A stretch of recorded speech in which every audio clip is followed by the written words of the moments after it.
Hey, what's going on? What's going on, my people? Thank you for tuning in to Growth Guide You. And in this video, I will talk about the ups and downs and my move to the Dominican Republic and what I would do different. Stay tuned.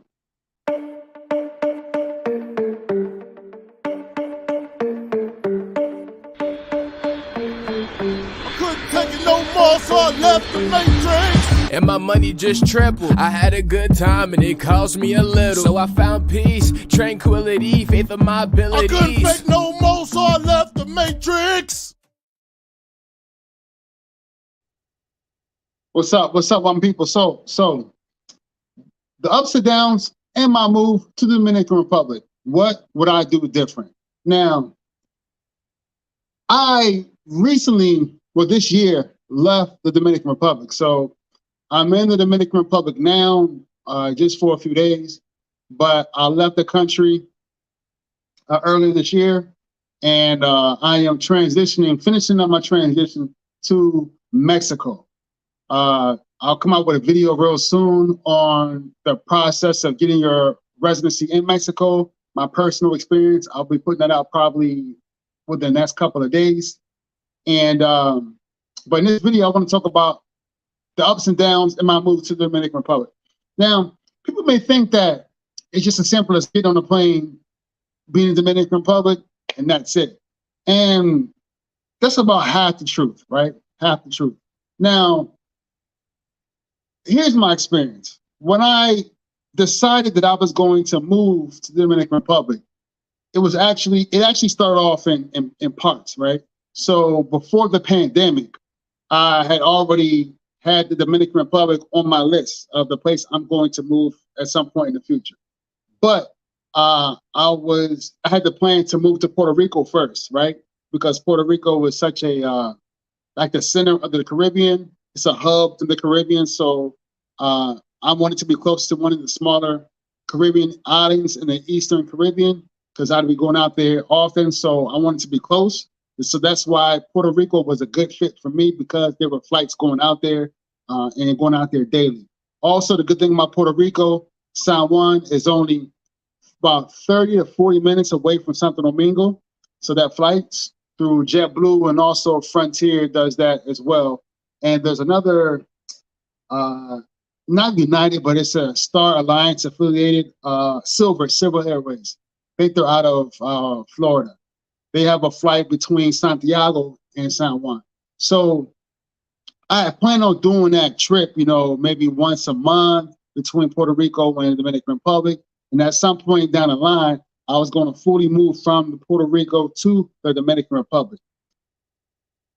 But when the pandemic happened, that changed everything. That threw a wrench in my plan. And man, it messed up a lot of things for a lot of folks. And for me, I didn't struggle much as far as finances is concerned during that time frame. Like other folks, they couldn't work or they had other things going on. For me, it was just a plan, and I'm very meticulous with my planning. So, because of the pandemic, Puerto Rico was no longer an option because I was actually going into a job in Puerto Rico. So when I couldn't do Puerto Rico, I was thinking, well, I'm going to speed up this move to Santo Domingo, to the Dominican Republic. And that's basically what I did.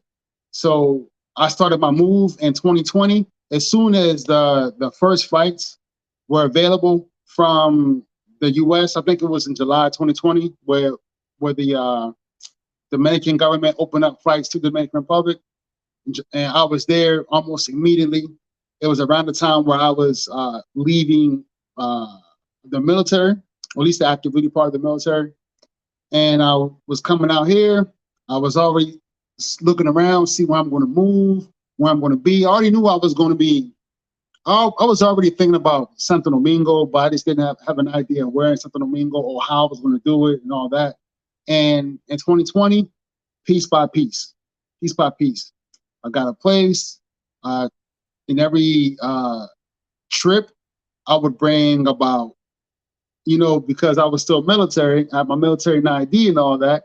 The military, at least at that point, I don't know if it's changed, but they allow you to bring 5 bags.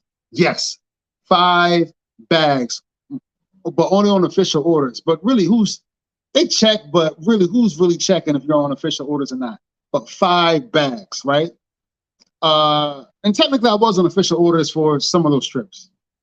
I mean, technically, but 5 bags. So each trip, and I'm coming down here monthly or maybe every 2 months, depending, a couple of times, twice a month. So I'm literally coming down here with 5 bags, almost at least 3 bags every trip, if not 5. And I'm putting in everything in my bags. I mean, I came in, one of my bags had a microwave.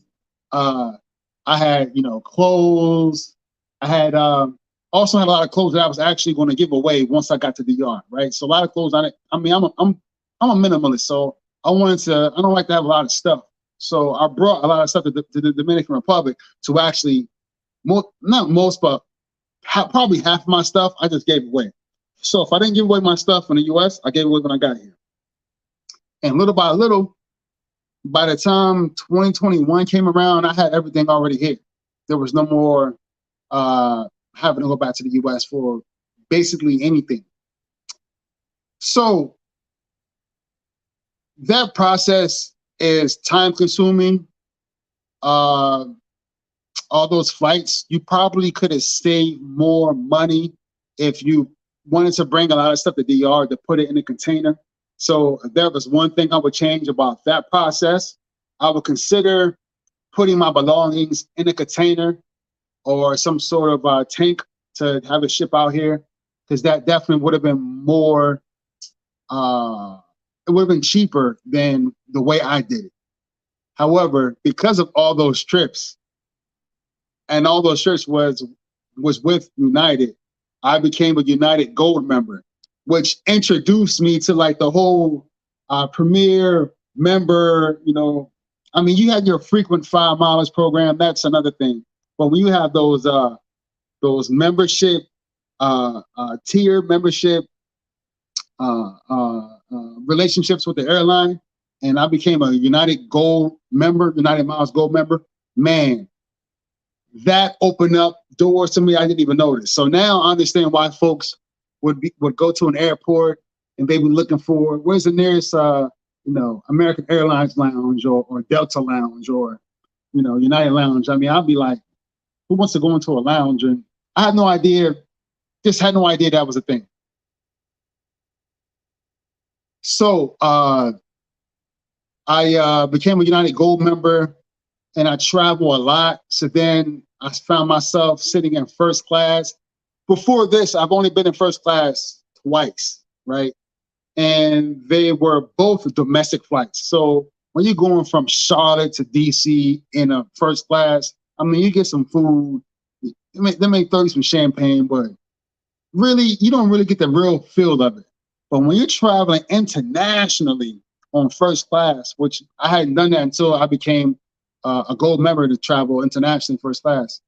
And man, after that, basically all my trips to DR was first class.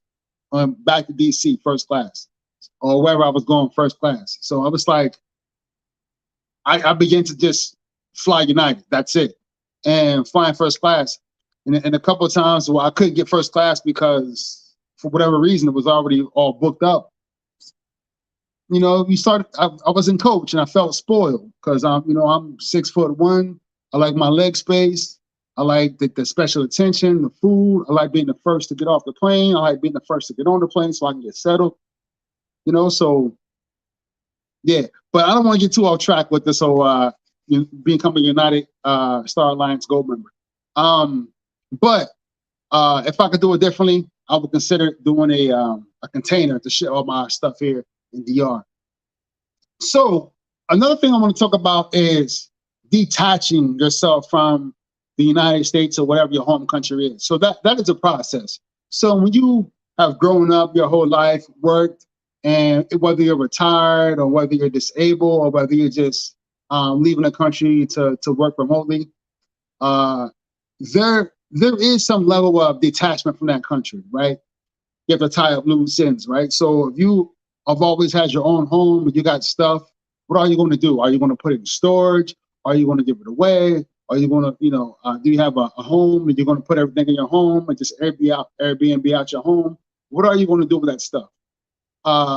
One guy on YouTube, I forget his channel, he had moved to Ghana from Michigan, and he left all of his stuff in a storage in Michigan.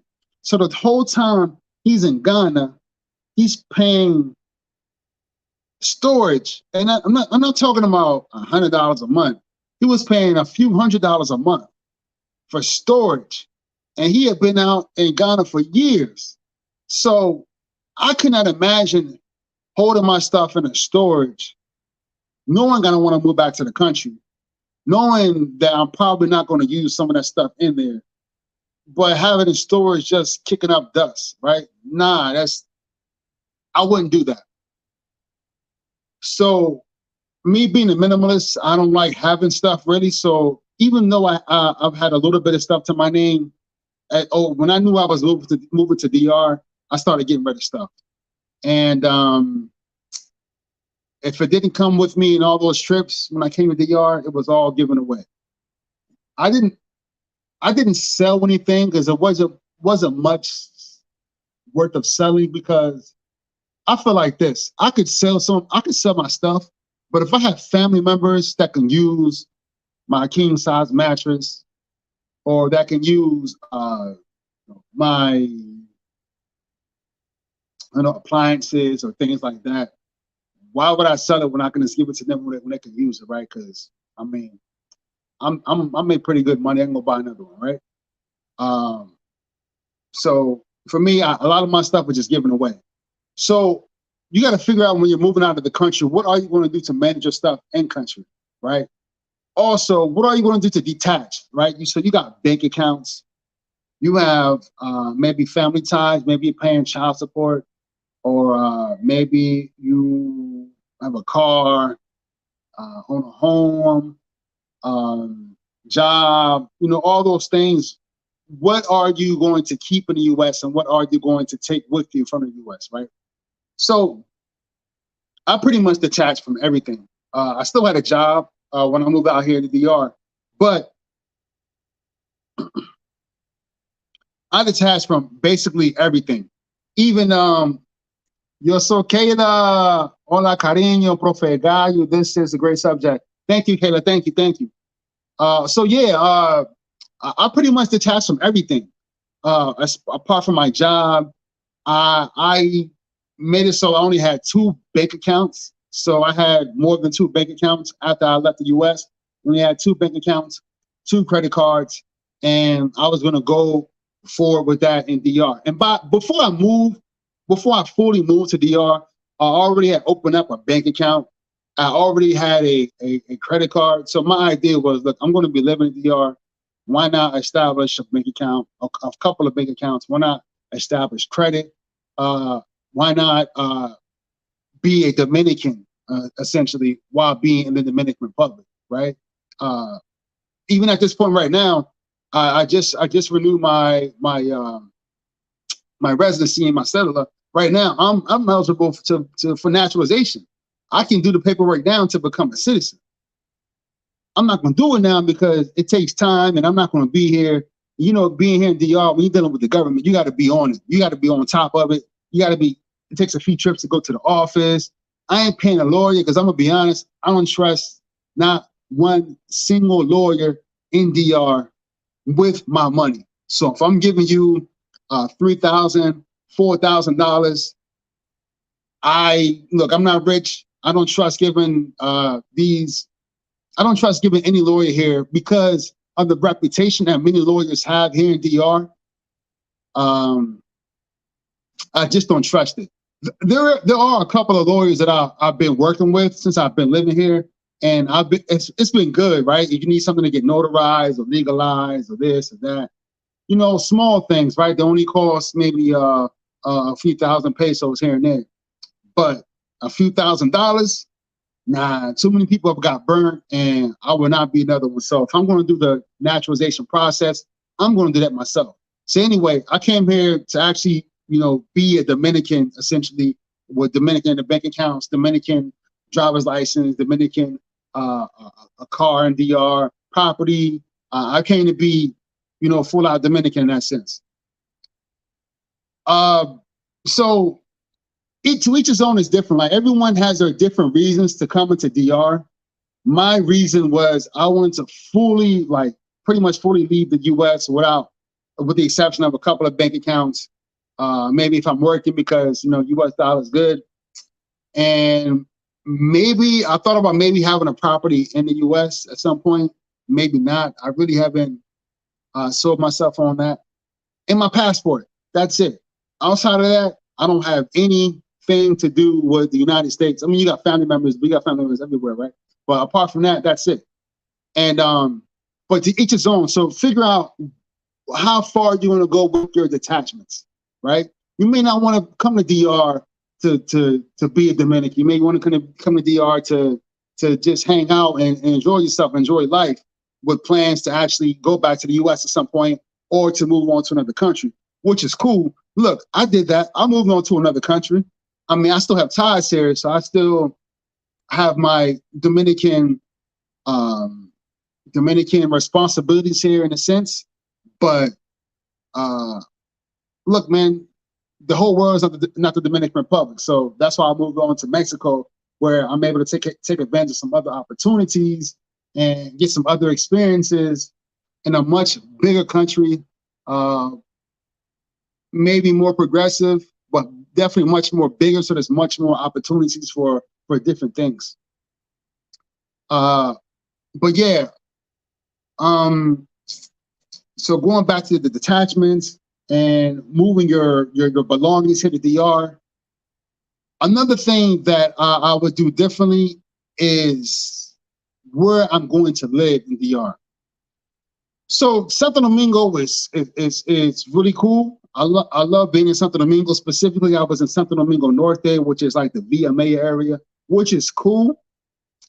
If I would do it differently in Santo Domingo, I would probably either go more in the district, so being someplace around Universitaria or Gasquet, or some of the other neighborhoods further down on George Washington Avenue. So if I could do it differently, I would do that, because not that there's a problem with Villa Maya. Villa Maya was very Dominican. I remember reading an article back when I was in like college or something, and it said that Villa Maya was the center of culture in the Dominican Republic. Villa Maya was the center of culture in the Dominican Republic. So my first trip to the Dominican Republic was to Santo Domingo to go to Villa Maya. I wanted to see Villa Maya. I wanted to experience Villa Maya. I wanted to go to a Fiesta de Palo. I wanted to get to know the people. I wanted to eat the food and like the sancocho and all that. Like I really wanted to get that experience. I found a guide and we made it happen. And I had a great first trip here to Santo Domingo. But Villa Maya, the traffic, oftentimes I had to go to like La Julia, which is like near Naco. So I would go out there a couple of times a week for doctor's appointments and things of that nature. And the trip going there and coming back is brutal, brutal. One thing you need to know is, look, Hispaniola, Dominican Republic, it's an island, so it's a small country. But Santo Domingo was somewhat of a big city. And that big city is not made, like the infrastructure is not put together to really handle a lot of traffic. So all the cars in the road, you'll find yourself like just Mario Karts stuck until someone moves. And it's tough. It really like gave me a headache every day, that trip from Santo Domingo Norte going down. So if I could change anything, I would definitely change where I moved to. And I would definitely put it out there to you guys. You were thinking about moving to the Dominican Republic.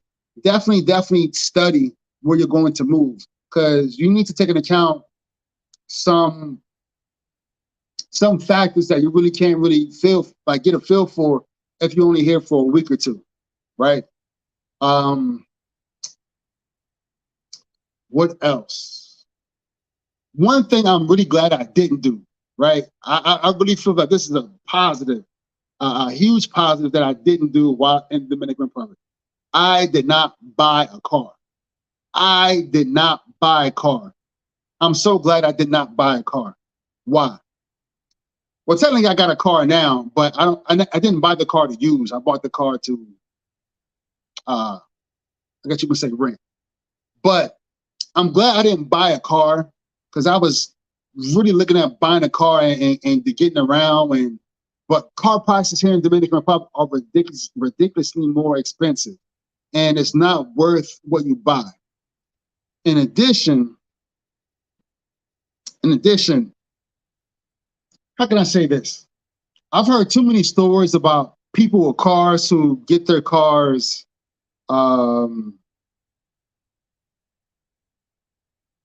they get their cars picked at. And what I mean by that is they take their vehicle to get an oil change, and then they come out with a bad battery, right? Or or they get their battery changed and they got old tires, right? Just something crazy like that. You hear a lot of stories like that. And one thing I know being here is that whenever people notice that you're a foreigner, man, you are a target. Not always, because it can work. It's a double-edged sword, right? So a lot of folks will see, oh, he's a foreigner. Let me go ahead and take advantage of him. He doesn't know what's going on, right? Doesn't matter if you speak Spanish. Look, I speak Spanish, so someone speaking not gonna understand what's going on unless they're speaking in code, right? But even then, people take advantage of it. They think you're stupid, right? And I've heard so many stories about people getting into accidents and getting their cars picked at, with the batteries switched out from a new battery to old battery, or new tires to old tires when they just wanted an oil change. And I'm so glad I didn't buy a car, because me, I don't say I got a temper, but I get really annoyed when people really try to take advantage of me, especially when I'm a really giving person, right? Look, if you wanted, 500 pesos, I'll give it to you, but you ain't got to take it, right? So there it is. But I'm so glad I didn't buy a car. Now, also found that selling a car here, you can actually sell a car here and get good money for it. But the investment is, to me, honestly, especially if you're in Santo Domingo and there's the metro, Uber is really cheap. I don't really see the need of getting a car if you're living in Santo Domingo. I don't see it.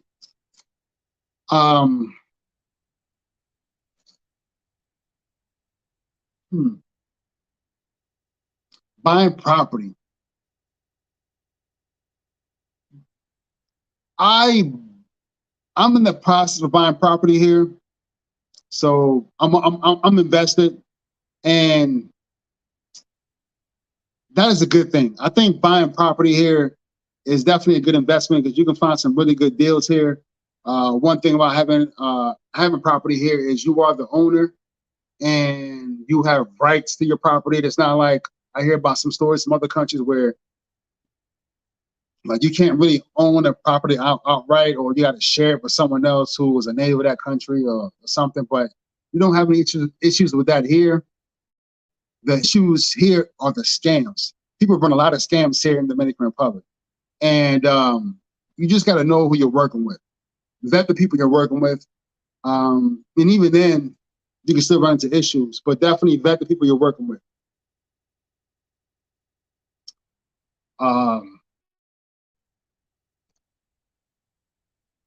I can tell you this. I'll go back to this. Whenever you're dealing with the government here, you have to be patient. You have to be patient. My wife and I, we have a business, and this business is, I guess right now, it's informal. At least in DR, it's informal. But the process to register your business is a two-step process here in DR. First, you got to have your name, right? You got to register your name first. And after you register your name, you have to register the actual business. And that is a multi-step process. And only a lawyer can do it, right? And that's another thing about here in DR, where you got to get used to that. There are some processes with the government only a lawyer can do. Only a lawyer can do it. And not just any lawyer. It has to be a particular type of lawyer. For example, in the US, we have these things called a notary. A notary is not a lawyer. A notary just something that can legalize documents or swear, make be a witness or whatever reason for the notary is in the United States. But here it's different. Here, notary is a specialization that a lawyer has in the Dominican Republic, and this is much of Latin America is like that as well. And whatever process you have to do with the government, the documents have to be notarized, legalized, and all that has to be done with a lawyer. And finding a lawyer, a competent lawyer, to do the process where you're not looking over their shoulder can be tough. Here in DR, I found that to be the case. Now, maybe I don't have some of the same relationships as some of you people may have, but definitely if you plan on moving to the DR, make sure you have a trustworthy lawyer in your corner. I had a couple that I've worked with since I've been here. One moved away to New York, so now I only have one. But I haven't done any like really heavy lawyer stuff with that person as of yet. Yeah, so I had these things written down. You got any questions? Anything? Anything at all about the ups and downs of my move to the DR? Oh, I forgot the most important thing. How can I forget this? Money, finances, money, finances. When you move to DR, make sure you have one, income. And some of you maybe feel like you don't need income. You got like a lot of money saved up, so you'll just spend that money. That's cool too. But I recommend always having some source of income, because even then that money goes away, something happens, and then what income do you have?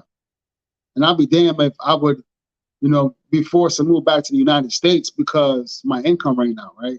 I just wouldn't want that. But income, where's your money coming from? So the cost of living has gone up in the Dominican Republic. So if someone tells you any different, they're lying. The cost of living has gone up in DR. Since I moved here, it's gone up.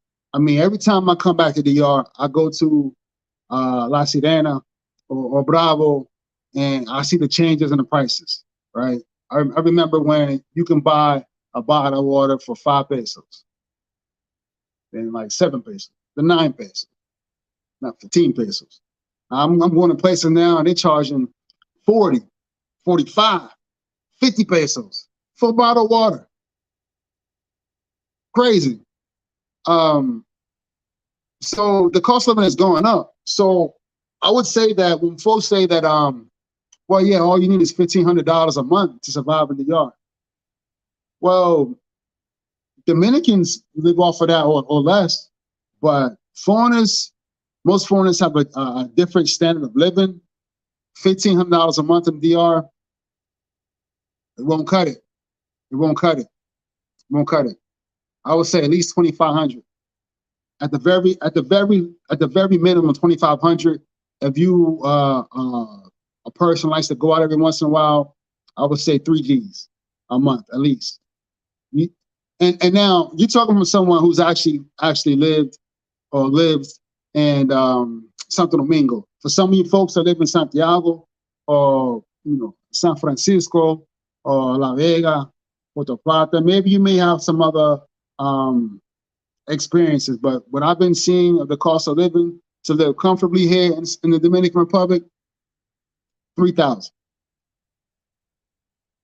So with that said, your finances. Definitely when you come here to the Dominican Republic, have some money saved up. Definitely have an emergency fund. I highly recommend that. Have a credit card with a decent limit on there that you can use at any moment, because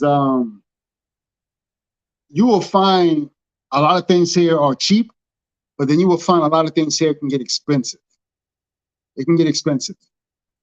What, for example? Well, if you got to buy an AC unit, if you got to buy a car, or if you don't need to buy a car, that's fine, but you got to buy an AC unit. You got to buy a refrigerator.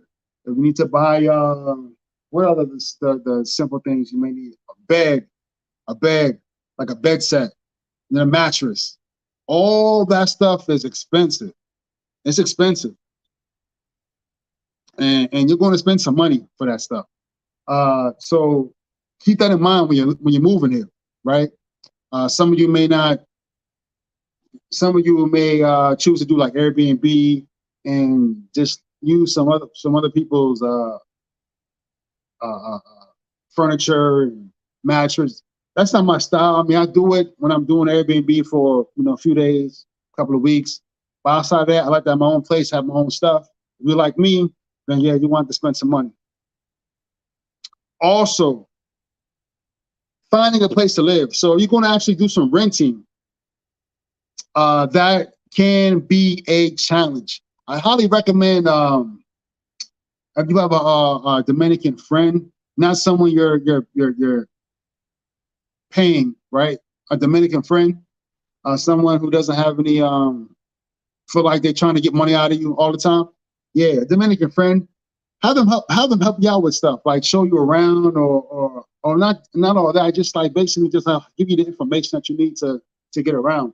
Because what you'll find is a lot of folks that see that you're a foreigner, and I hate to say it, but it happens a lot here. Not always, but it happens a lot here, man. They see you're a foreigner, prices go up. They'll try to get over you. And most seasoned Dominicans here, they will be able to peep that real quick, right? If you got some Dominicans on your like really real Dominican friends, they won't let that happen. I'll tell you what, I got in an Uber once. And I got in the Uber, there was 3 of us. I got in the Uber and I don't know where the destination we were going, it was like 200 pesos, right? The guy was like, we got in the car, he was like, nah, 400 pesos. But Uber says 200. And then this is all in Spanish. So he's speaking Spanish and he says, nah, 400 pesos because you got this gringo. No, he didn't say gringo. He said something like Americano, right? In the car with you. And he said something like, something along the effects of chapeando, right? And they were like, no, it's 200, and we're not chapeando. This is my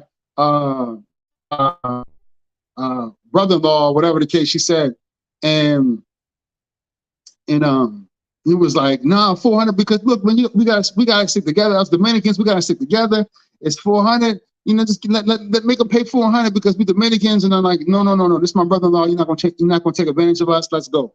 And the whole time, this is the first time it's happened to me where someone was being so upfront with it. Like I didn't speak Spanish. Like, yeah, he's a foreigner, so let's go work with me and let's take advantage of him. Like as if like these people ain't fam or like they're not gonna look out for me. What was he thinking? But yeah, that happens, right? That happens here, and you find like a lot of folks here will try to take advantage of you. So definitely, if you have a close Dominican circle, they'll look out for you, and don't be afraid to use them for certain things so that people won't take advantage of it. So, for example, if you got to make a phone call, maybe have the Dominican call, right? Because if you call and they hear that accent, oh, he's not Dominican, prices go up. They go up, right? So definitely make sure you have someone in your circle, Dominican, that can help you out with those things. But yeah, finances. Definitely have your finances in order. I like to travel, right? So I'm always looking at where can I go? Where can I get from Santo Domingo or the Dominican Republic? The really cool thing about being in the Dominican Republic is there are 2 major airports. Yeah, they have other international airports like Romana, Santiago, Puerto Plata, but the two major airports are Las Americas in Santo Domingo and the Punta Cana International Airport, which is bigger, which is the second largest in the Caribbean after the San Juan Airport in Puerto Rico. So you can get anywhere between those two airports. You can get absolutely anywhere from pretty much anywhere in Western Europe to Canada to the US, anywhere in the US, Mexico, essentially every country in South America has a direct flight from one of those two airports. So the beautiful thing about being here in the Dominican Republic is you can get from anywhere from here, because it's like basically the Caribbean is like the center, right, of all that. So why is that important?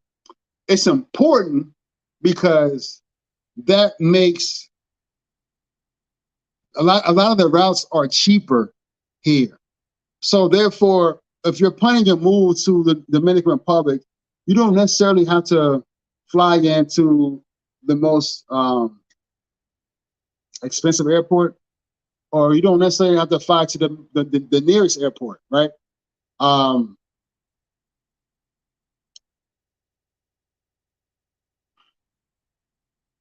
mean, I flew out of Puerto Plata. I flew out of Santiago, Punta Cana, and Santo Domingo. And one thing I can tell you is that you have options. So wherever you plan on going in the Dominican Republic, maybe if it's somewhere in the interior, you don't necessarily have to go to Santo Domingo. You can go to Santiago. And Santiago, the airport is growing, right? Tourism is growing. I mean, you have Dominican Republic is becoming the 6th largest economy in Latin America. So what does that mean? It's growing, right? So you have no problems getting to where you want to go, being in the Dominican Republic. And what that said is that in my move, one thing, building I guess like an expat community here, because when you move out to those places like Puerto Plata, Sosúa, Punta Cana, Boca Chica, Las Terrenas, when you live in those places, they're really have really strong expat communities there. And when you're in Santo Domingo, you don't really have that. And one thing I wish I would have done when I moved here is to, I guess, establish myself within some sort of expat community. And because I think that would have, not that my transition was rough, but I think it would have helped me more in my transition. And also in Santo Domingo, there's a large population of Dominican Americans. And being embedded in one of those communities is, I mean, I'm telling you, they have the resources and information they have is limitless. So definitely, if you're in Santo Domingo, definitely look to get closer to those communities, because they can offer you a lot of assistance with different situations you may find yourself in while you're out here. I'm a veteran, so I got linked up with one of the a veteran group out there in Santo Domingo. I'm still linked in, and man, they definitely helped me. But I think that if I had some sort of a closer expat community, like you would see like a lot of guys having fun and kicking it every once in a while, I think that would have really helped my transition a little bit better. But at the same time, because I've lived amongst Dominicans and lived with Dominicans, that also made my transition gold as well. Like really good, really good. How much time I've been on here? I don't see anyone else out here. No one has any comments. How long has it been? 32 minutes. I hit the main pieces. I would just caution that. I would caution that. Get advice. Don't feel like you're coming out here, you know everything. Because look, I don't care if you lived in Mexico for many years, or Jamaica, or Peru, Brazil, doesn't matter. This is the Dominican Republic. This is the Dominican Republic. RD, la República Dominicana. It's different here. Things are different here. So all that stuff you talk about, Mexico, Brazil, England, wherever you've been at, wherever you come from, leave that over there. Because in the Dominican Republic, things are done differently here, and you need to learn the ways of the Dominican Republic while you are here, right? While you are here. Now, I had a special guest because I really wanted to bounce some ideas off of him. He was not able to come on to share his experiences in his move because I really wanted to go a little back and forth on my experiences and his experiences, but he's unable to come on. But I will open this up. Let me open this up to see if anyone wants to come on to chat about anything. I'll put out the link. Let me do it this way.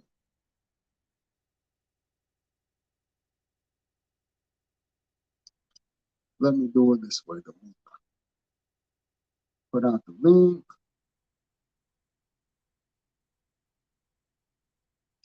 That way, if anyone wants to jump on, have any questions, comments, anything at all, boom. There's the link. All right. So if you want to pop on, give your experience. Kyla, if you're here, and you're still here, Kyla, you can jump on the link. Maybe you could talk about the ups and downs in your move to the Dominican Republic. So I'll just talk about this briefly as I'll wait for some to jump on if they want to. Ultimately, even though I had a lot of good experiences here, a lot of great people here, look, don't get fooled by all the drama that you may see on YouTube and all this stuff. Look, the Dominican people are great, which really one of the reasons what really pulled me into the Dominican Republic, why I wanted to move here. Dominican people are great. I mean, really good people, really warm people. I mean, I met Dominicans, man, they'll give you the skin off your back, right? Off their back. So good people. So I'm not leaving because of the people. I didn't leave because of the people. And there are some things that annoy me with the way things are done here, but that's sort of the give and take that you have when you're moving to a new place. But when I realized that, there's just so much more in the world, and the Dominican Republic, I like it. And that's why I want to keep my footprint here in the Dominican Republic. There's so much more in the world that the world can offer to me. So that's one of the reasons why I am moving to Mexico. Well, I guess I moved to Mexico. My transition is pretty much at the tail end. I'll put a video out on first part of the video. I'll do the Mexican residency process, how I went about getting the residency visa in Mexico, and then I'll do a second part on how I got the residency visa for the actual residency when I got to Mexico. So that video will probably be coming out. The first part will be coming out this week for sure. The second part I'll put out at a later date. But yes, I don't see a lot of Black YouTubers in Mexico. I know there are, but I just don't see a lot of it. Mexico was big. Mexico has a lot to offer, which is the reason why, one of the reasons why I'm going there or I moved there. But even in Mexico, I'm not going to be in Mexico forever, right? I'll be there for a few years, and who knows? I mean, I have an idea where I'm going to go next. Well, I know where I'm going next after Mexico, but when is that going to happen? I don't know, but you'll find out one day. one day soon. But anyone plans on coming on at all? Anyone at all? Let's talk about the Dominican Republic, what they think about my experience or their experience, or what would they do differently? What they recommend someone do? Anything at all?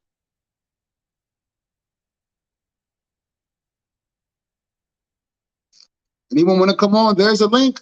There's the link. Does anyone want to come on at all? All right. But look, that's all I got. So for those of you who jumped in to take a look, I hope you got something out of this video.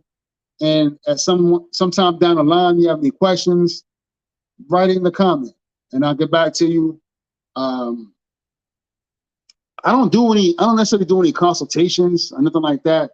Just shoot me a comment on my comment section in one of my videos, or hit me up on Instagram, and I'll get back to you. If it's something a little more lengthy questions you have, then we'll talk about that. But if you just got some questions, just hit me up in the comments, or shoot me a message through Instagram or email, and I'll get back to you. Because look, I've had a good experience here in the Dominican Republic, and I would like for other folks to have a good experience as well. So whatever I can do to enhance your experience or help you with your move to DR, let me know. Also, if you have any questions about Mexico, if you plan on moving to Mexico or Ecuador, I can help you out with that as well, because I've gone through the residency process in Ecuador and in Mexico, as well as the DR. So I can definitely help you out with those. If you have any questions, if it's lengthy, we'll talk about it. We'll talk about what we can do to make that happen. But hey, I'm happy. I want you to be happy too. So if you need some info from me to help you, I'll help you. All right. So that's all I got. Thank you for tuning in, Profe Gayu. Please give this video a like, share, subscribe, and look out for other content from me coming soon. Peace.